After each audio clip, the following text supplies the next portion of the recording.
పర్టికులర్గా హెల్మెట్ విషయానికి వస్తే విజయవాడ నగరంలో గతంలో ఎన్నడూ లేని విధంగా చాలామంది అంటే ఆల్మోస్ట్ అందరూ హెల్మెట్తో వస్తున్నారు. దానికి కారణం మీరే రాజశేఖర బాబు అనేది క్లియర్గా చెప్తున్నారు. అసలు ఎందుకు సార్ ప్రధానంగా హెల్మెట్ మీద ఎందుకు దృష్టి పెట్టారు? అంటే గౌరవ హైకోర్టు 2-3 సార్లు చెప్పారు.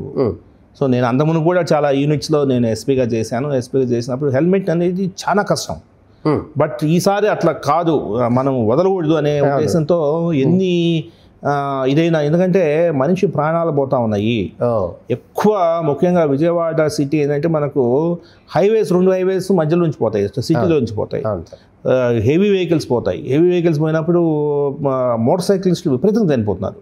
సో ఇది ఎటువంటి పరిస్థితులు తగ్గించాలనేది కంకణం కట్టుకునేసి దీనికి ఏదైనా సరే మనం చేయాలనేసి హెల్మెట్ డ్రైవ్ అనేది గట్టిగా స్టార్ట్ చేసాం. గట్టిగా స్టార్ట్ చేసిన తర్వాత మళ్ళీ ఇక్కడ కూడా టెక్నాలజీ వస్తుంది. మీకు you have analytical cameras.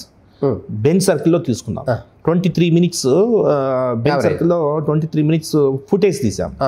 Footage తీసి దాని మీద analytical tools, artificial intelligence tool waste చేస్తే మాకు 83% వచ్చింది. 83%. సో 83% హెల్మెట్ ధరిస్తున్నారు. హెల్మెట్. సో నేను నెక్స్ట్ ఏం చేశాను, ఇక్కడ కాదు నువ్వు వేరే రమేష్ హాస్పిటల్ జంక్షన్ పో, లేదంటే ఇంకొక పీసీఆర్ జంక్షన్కి వెళ్ళు, అక్కడ చూడు. సో అక్కడ చూసి అక్కడ కొంత తగ్గింది. మళ్ళీ మనం పెంచాం.